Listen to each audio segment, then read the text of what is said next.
एक मसला सामने ये आता है कि कमरे में, घर में बिछे कालीन को या दरी को या जूते को, जो चीजें निचोड़ी नहीं जा सकती आसानी के साथ, उनको पाक कैसा किया जाए अगर उन पर नापाकी लग जाए। तो याद रखें, अगर इन चीजों में ऊपरी सतह पर नापाकी लगी है तो सिर्फ साफ कर देने से ये चीजें पाक हो जाती,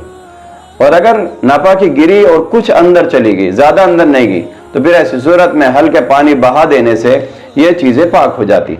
लेकिन अगर नापाकी गिरी और मुकम्मल अंदर तक जज्ब हो गई, यानी पतली नापाकी है, मसलन पेशाब है या गंदा नापाक पानी है, तो ये तो मुकम्मल अंदर तक जज्ब हो जाता है। तो इसको पाक करने का तरीका यह है कि एक मर्तबा धोया जाए,